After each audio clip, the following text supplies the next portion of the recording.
And we're rolling. Or we're on air. Welcome to the Beyond Forgiveness podcast, where we're going to be exploring the power of forgiveness and its transformative impact on our lives. I'm your host, Alex Christine, and each week we will be journeying together to uncover stories of redemption, healing, and the profound strength found in letting go. Thanks for tuning in, guys, people, team, friends. Okay, I think we're ready to start episode 1. I'm so excited. Okay. All right, so we made it. We got the intro. Welcome to the Beyond Forgiveness podcast with Alex Christine. I am your host. It's me. First of all, I do want to share a quick thank you to anyone who's listening, because you guys are why I'm doing it, and I'm hoping that this can reach a lot of people. I believe that we all have something to offer. Each and every one of us has a unique perspective and a voice that deserves to be heard. Throughout my life, I have seen firsthand the incredible things that can happen when people come together and build bridges and support each other. I mean, whether it's through music, art, writing, conversation, creating spaces for healing and growth. I mean, that's what I'm all about. So I'm really, really grateful to, by the grace of God, be able to share this space with you and be able to do this podcast. Through this, I've been able to turn my passion for storytelling and uplifting others into a podcast that I hope is going to inspire and engage and encourage you on your journey, whether you're looking for motivation or connection or just a sense of community. I'm here to provide a space where you can be yourself and grow and connect with others and share stories. Thank you again for just being a part of this journey. And I also never want to put on the facade that I'm perfect or put together. I am still healing, and I will probably be in that process for a very long time. And that's okay. I think God teaches us a lot through healing, and we can learn a lot just about ourselves, about others, and from that, learn to have compassion and empathy. So, at the start of most episodes, I definitely want to incorporate a verse from scripture. Anyway, here we go. Romans 8:31.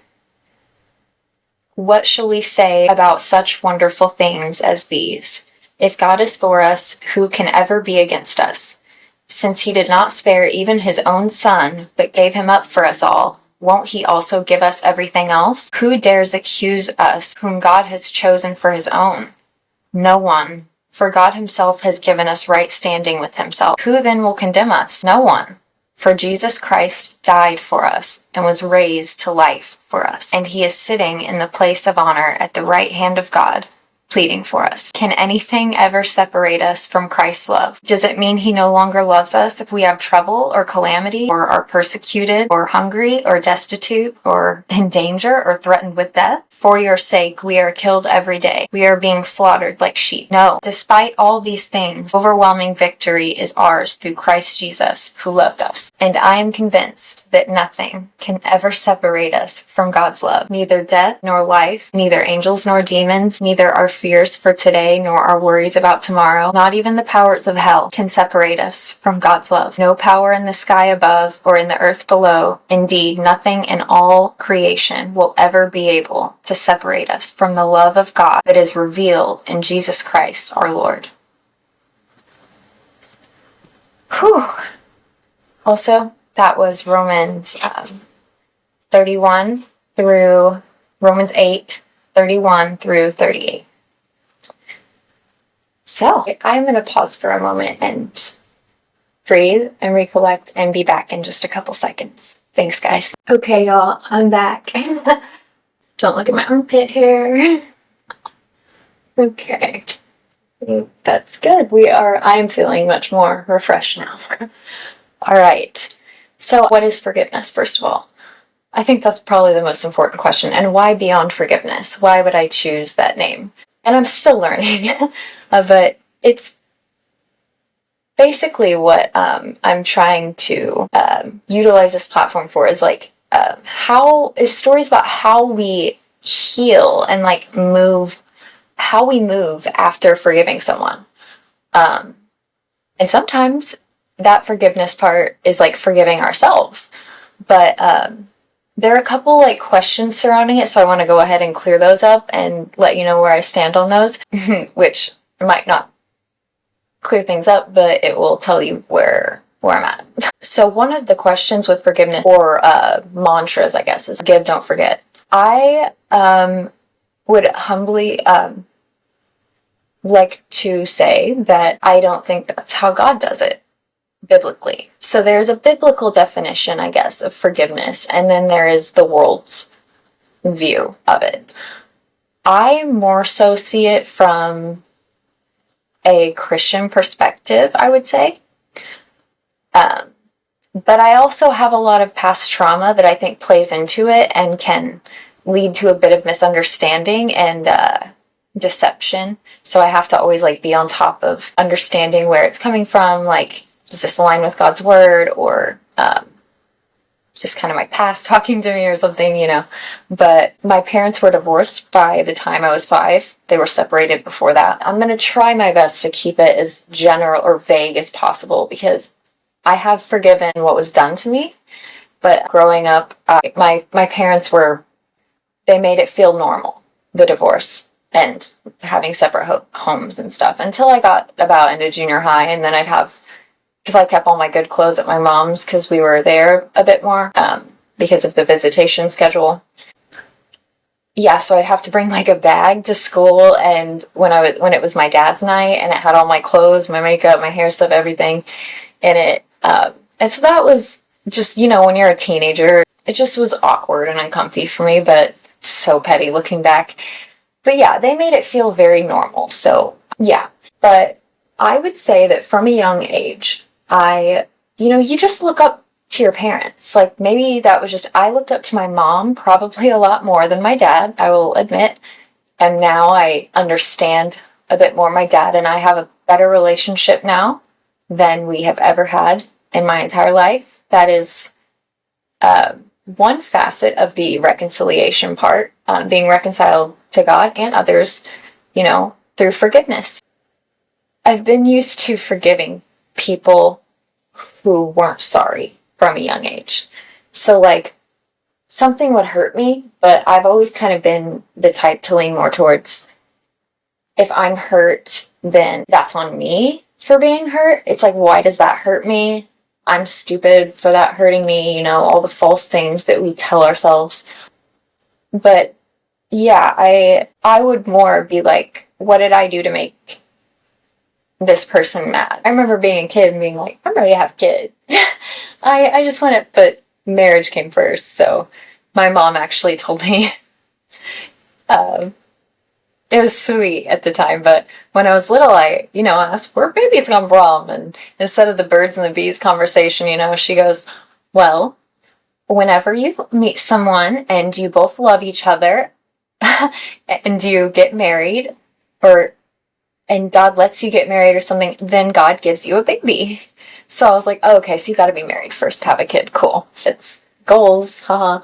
But I didn't really have relationship role models to look up to. I definitely looked up to my mom with her work ethic and her strength, emotionally, spiritually, physically, she's a profound woman. Yeah, been forgiving people from a young age, kind of, people who weren't sorry, never really acknowledge anything that they did. I just learned how to act around them in a way. And in a sense, that kind of made me lose sight of myself. And again, I'm still in the healing process. I'm still dealing with some of this.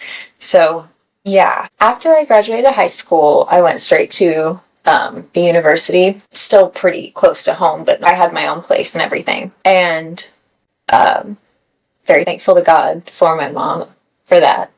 If she watches this, she'll know what I mean, or listens to this. Anyway, so I am in school my first year, and almost immediately I met someone who, as soon as I saw him, I told my friend, I was I'm going to marry that guy. And I had never talked to him before or anything, and it's really interesting because we ended up actually being engaged at one point. I couldn't tell anyone about it though, more on that later. And after my first year of school, my dreams kind of came true. He asked me to move with him. He was a senior, I was a freshman. He already had his job lined out and everything, and I was My whole family said no. I didn't really consult. I don't even think I asked for their opinion. I'm like, I'm going. Like, there was no telling me. And I think I was either 17 or 18. But we dated. I moved to Seattle after that school year. And then I enrolled in full-time online classes through a community college. And I was getting all A's. I'm sorry, that's all to the glory of God, literally, because of what was going on behind the scenes. But he was abusive. And I don't mean abusive in the way of, like, I think that word gets, like, misused a lot. That and trauma. So I don't want to be throwing those words around. But he was violent with me from wake to sleep. I remember on my birthday that year, the first year that we'd been living there, he woke me up around 5 a.m. to beat me because he had went through my phone at night. And I might have been in the wrong in some ways, but when you're dealing with an abusive person, it doesn't really matter what you do or don't do. They'll take what they want and put it into whatever they want. But yeah, so during that time, while the violence was constant, it's weird because it didn't really hit me what was going on until, no pun intended, until after I was out of the situation. And I only got out of the situation because I was in fight or flight. And during a really, really, one of the probably worst situations, I ran. I had a job. I was also working at a law firm, and I'm so grateful for my coworkers. They are literal godsend. But one day I was walking home from work, and my coworker was like, "We live at this apartment.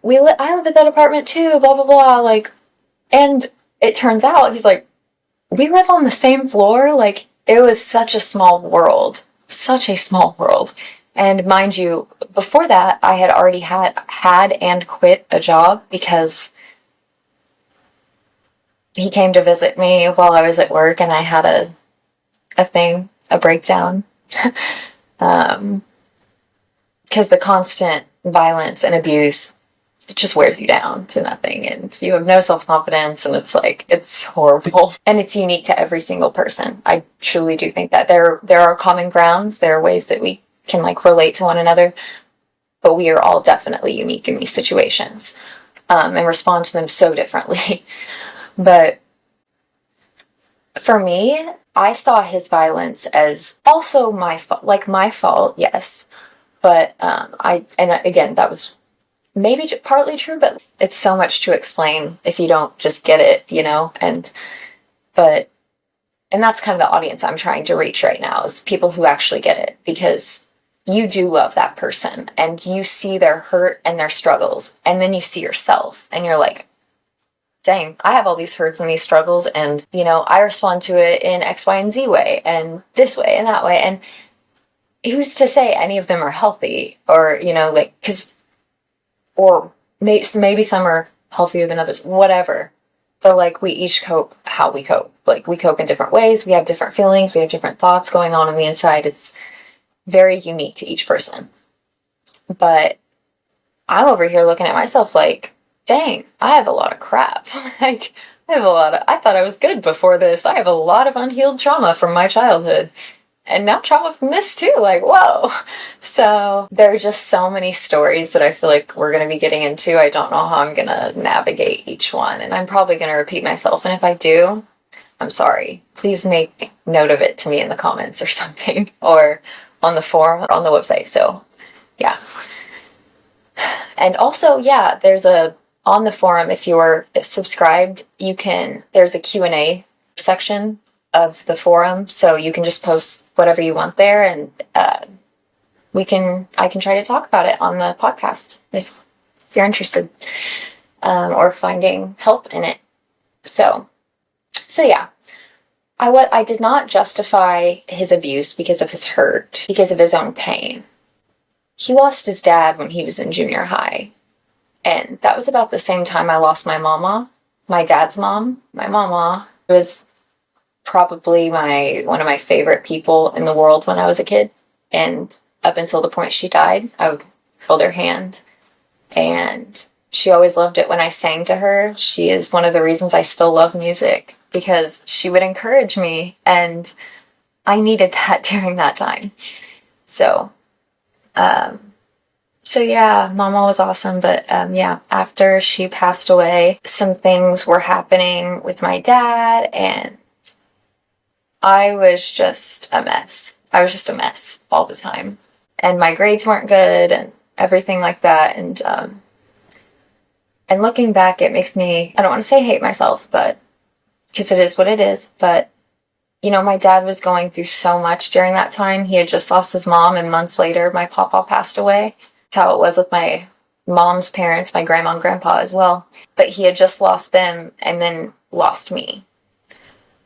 Because of what happened, we were able to go back to court and renegotiate whether I was old enough to be able to make a decision to whose house I wanted to go. And I didn't see him for pretty much all of high school. And at my graduation, I saw him. And our relationship has grown, and all the things. It has improved so much. But you know, maybe I should apologize to him for not being there during that time. But again, that goes back to this relationship that I was in. I was like, I love you, you know, I mean, you have these things, but I didn't even want to point it out. Like, at a certain point, it got to where it was just expected every day. Like, I couldn't say anything, nothing was right. Yeah. But that has definitely played into my, you know, I'm like, if God forgives me for stuff and doesn't leave me, and we're supposed to forgive others, because he promises never to leave us or forsake us. So, and from the scripture we read today, you know, we understand that, I mean, I think God works everything for the good. While I endured a lot of suffering, and I won't even get into describing what I endured through that relationship, just chasing after someone who, he might have loved me, but I don't know if I was ever able to receive it, or if I don't know. And maybe about that part, I'm still in a bit of denial, because I still believe that I believe that every person has some good in them. You just have to find it. You just have to see it.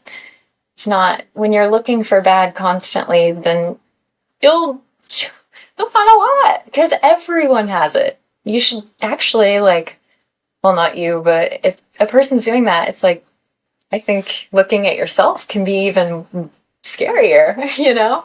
And you're like, well, I can't live up to my own standards. And like, so why are you expecting others to live up to all these things? And so having a forgiving nature can be definitely like, you can feel like you're getting used a lot and you get your heart broken a lot. But that's also the beauty of it, because in that, God is literally teaching you to lean on him. And I say that, but community is very important. I was so isolated from all my family. I was so isolated that I just lost touch. And you need people there sometimes. You need people to encourage you sometimes. And if someone is just tearing you down, that's why I'm so thankful to God it didn't work out. Because I think in that, God was trying to show me, and it took another one too that I'm saving for another episode. But yeah, it just showed me, God is like, this has been what's going on in your family for a long time, and it's done now. It's done. This is not happening to you. And if I'm ever to have kids, it's not happening to my kids. By the grace of God, I believe that's what he's showing me in this. And I think he's making me stronger. It's really a miracle that I'm here today. I mean, yeah. Because it sounds so basic when I just give you like little snippets here and there. But I'll share my story as I go. And if you misunderstand me, forgive me with love. We're back. So I don't think we ever really answered like what forgiveness is. But to me, and I think the example of the Bible sets is, faithfulness. So like for me, I probably would have stayed with Cody if God hadn't removed him from my life. I mean, like I said, I was so sad. And forgive and forget. It was hard during that time to forget because it kept happening. But that is what like in the Bible, Jesus says, Peter comes up to Jesus and says like, hey, my brother sins against me like sins against me and then asks for forgiveness 3 times in a day or something like that. What do I say? And he says, if your brother sins against you, like forgive him 70 times 7, which when I was younger, my dad said means infinitely. Like you forgive him however many times. If he keeps coming back to you and saying he's sorry, like he keeps repenting to you, like that's how many times. And there's another one. I'm so glad that we got this on video. Yes. Okay. So yeah, like people saying sorry actually is a big part of, or just recognizing it, God gives us strength. If you try to muster up the courage and like white knuckle discipline, as one of my favorite pastors, Matt Chandler, says, you should check him out. Probably put links in the bio and stuff, or the description whenever this gets posted. But yeah, definitely check him out. He preaches the gospel, man. But yeah, so 70 times 7, you forgive him. But that also like says sorry. So, but for me, it was the covenant part in relationships where it's like, God's forgiven me, how can I not forgive others and stay? But it was pulling me for my purpose that God had for me. See, I had kind of idolized that relationship, and I did not know that. I had one time in just deep despair, I went to see a church counselor, and just laying it all out there, and he brings up idols, and I'm like, oh yeah, no, I don't struggle with idols. I was like, no, I don't have a statue that I worship, thanks. And he's like, no. So an idol, and he like drew me a picture. It was so nice to see the visual too, because I was so shooken up. He's like, an idol is anything that comes between you and God. Cody was coming between me and God. I had stopped going to church. I had stopped reading the Bible. Like once I went to college, like stopped everything. And once God pulled me back near in a really profound way that I will get into in future episodes, I also must make note of that. He saved me in the most profound way. Ways, plural, keeps happening, like all the time. I love God. I will saying that kind of, I want to love God the way He wants me to love Him. And then I want to love my neighbor as He wants me to love them and myself. Love is a whole nother topic too, but just a little snippet. Look up the word ahava. It's a Hebrew. I think it's spelled Ahava. It's a Hebrew word, but look it up. And the Greek alternative for that word would be agape. So yeah, again, if you don't, I would just look up those. It's basically unconditional love in a way, but at what point do you draw the line with that? And like, how much do you have to suffer before? So I think me being removed from the situation also, yeah. So when I was living there and had to move, which we lived together off and on several years after, again, another story.